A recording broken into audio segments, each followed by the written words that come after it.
Hello ladies and gentlemen, and welcome back to my channel for another Damntoys Assassin's Creed unboxing and review video. Now today we are taking a look at the Assassin's Creed 2 Ezio figure. This is Ms. Collection's favourite assassin of all time, and finally the Damntoys version has been released.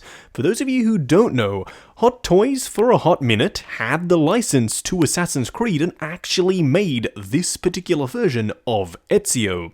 Maybe that's why Damntoys waited so long to get this guy out there. But finally, he is here, and I personally am quite curious to see if he is any good. Now, if you are looking to pick him up, he is available from toyswonderland.com.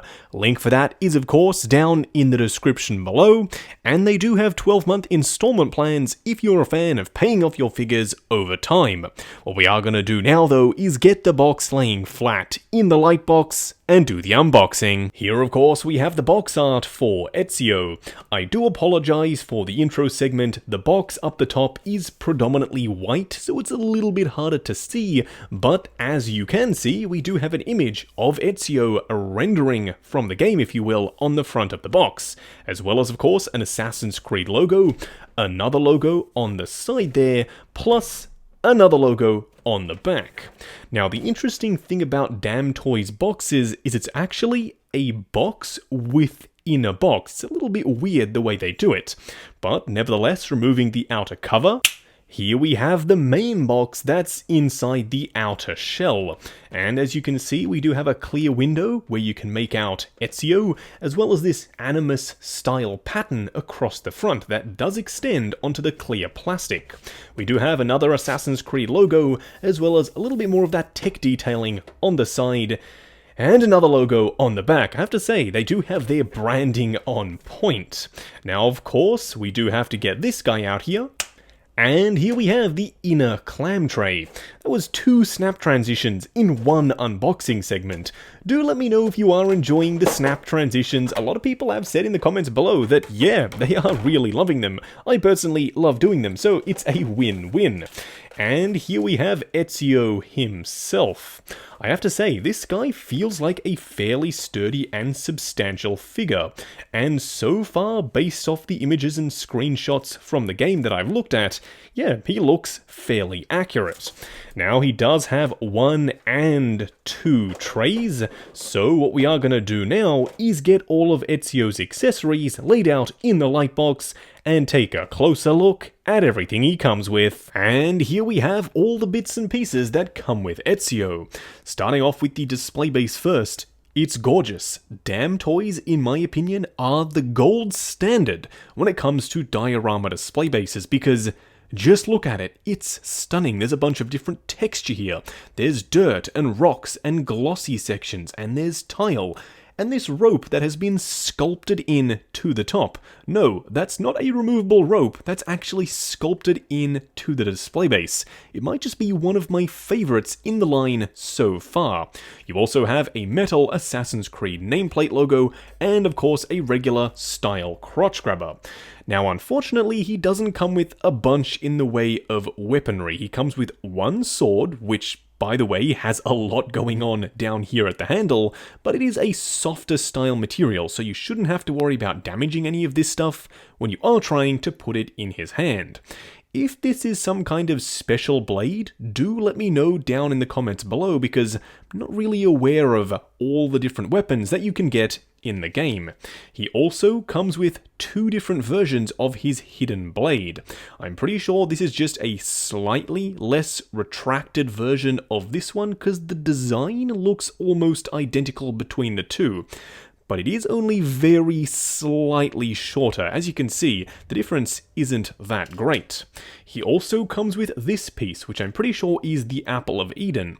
He also comes with a hand with a magnet pre-installed that he can nicely grab on to the apple. That way, this doesn't go rolling around when you are trying to pose your Ezio. Lastly, he does come with, of course, an array of hands, some ungloved, some gloved.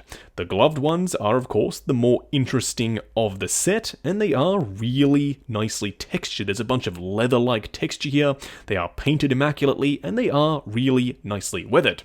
What we are going to do now, though, is get Ezio himself out here and take a closer look. And here we have him standing straight up and down in the light box, no crazy poses or accessories or anything like that.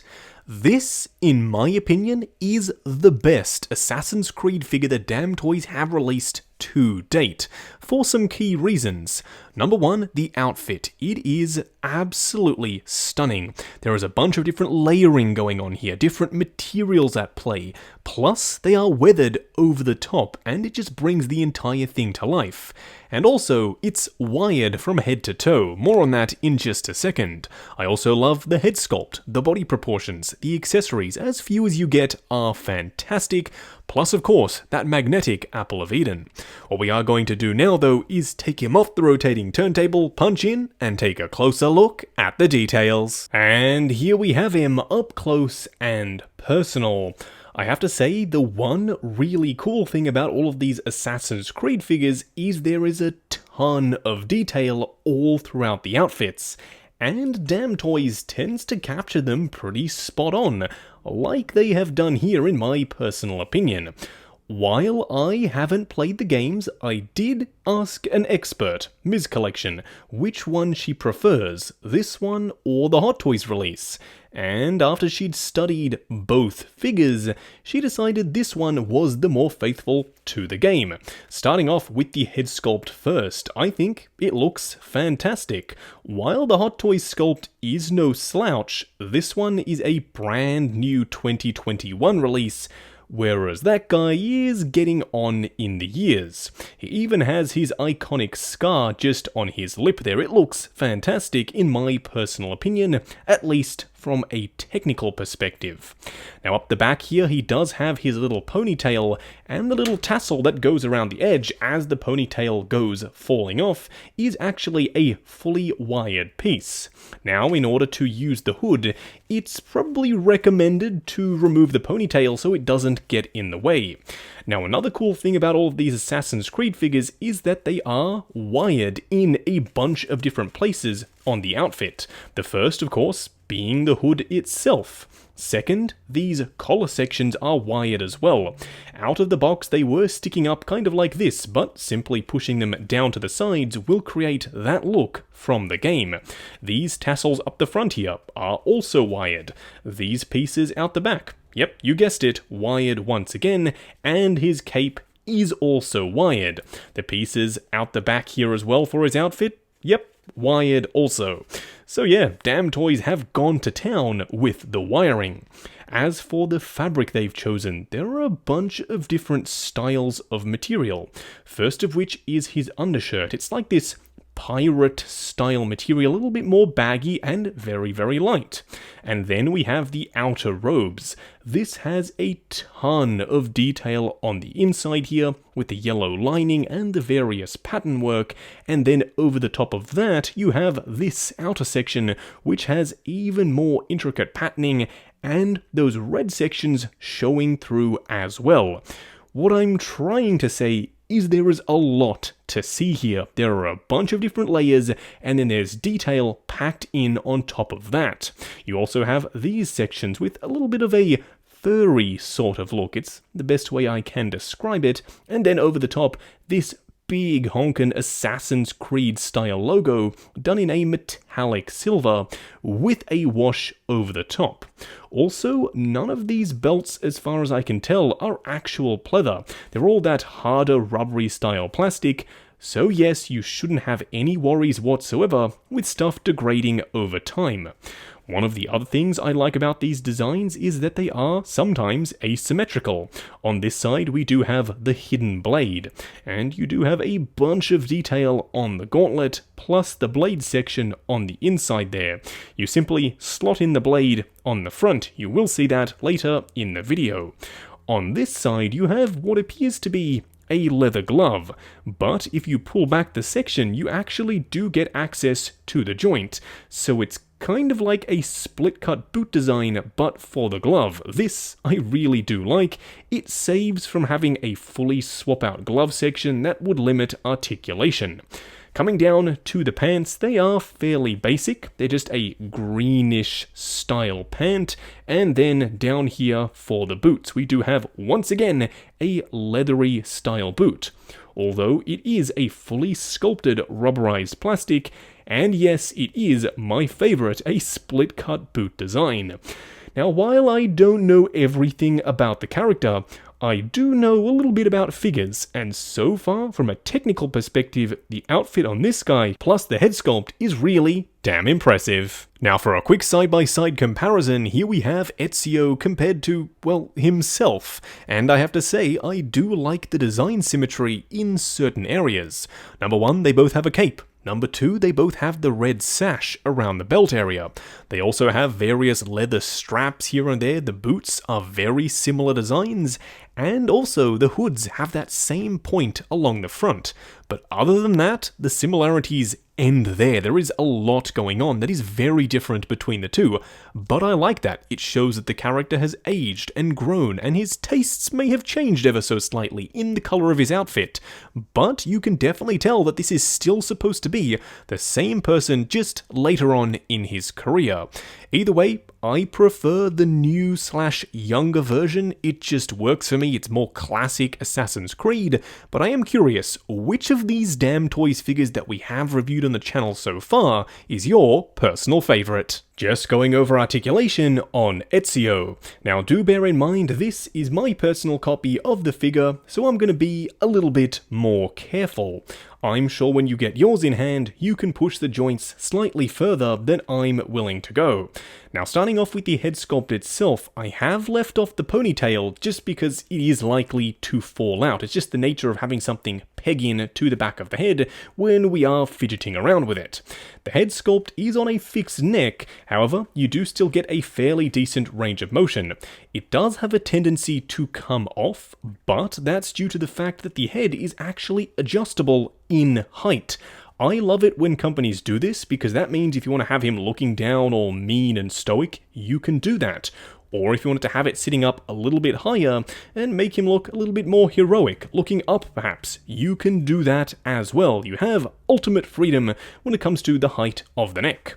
The arms themselves will come up to about there. They will go forward and back the full way. There is a butterfly joint on ratchets, which is quite weird, up at the shoulder, swivel at the bicep, a double bend at the elbow, and of course a regular 1/6 scale style wrist peg. As for the torso, there is swivel, pivot, and crunch forward and back. However, there is a lot of stuff going on in the belt section, so it's a little bit more restricted. The legs themselves will go forward the full way, same thing going out, swivel at the upper thigh, a double bend at the knee, although this tends to run in to the back of that knee joint and cause a little bit of a restriction. Lastly, down here at the ankle, you have a 1/6 scale style ball joint. Just wrapping up on the Damn Toys Assassin's Creed 2 Ezio figure. Now going into this, I wasn't really all that excited, but now at the end of this review, I can unequivocally say that this is my favorite Assassin's Creed figure in the collection. The outfit is insanely detailed. There are so many different layers, and everything is wired and weathered. It's truly a sight to behold. Plus, you get a great head sculpt, a stunning display base, and in my opinion, a bunch of really awesome accessories. So yeah, if you are an Assassin's Creed fan, specifically Assassin's Creed 2 I suppose, this guy is absolutely one you need to add to your collection. And if you would like to pick him up, he is available from toyswonderland.com. A link for that is of course down in the description below, and they do have 12-month installment plans if you are a fan of paying off your figures over time. Also, while you are down there, why not check out the link to 6 Scale Network, the awesome Facebook group. Come along, chat figures, share photos of your collection, and of course, see what's coming up next on the channel. Like, comment, and subscribe, and we'll catch you in the next video.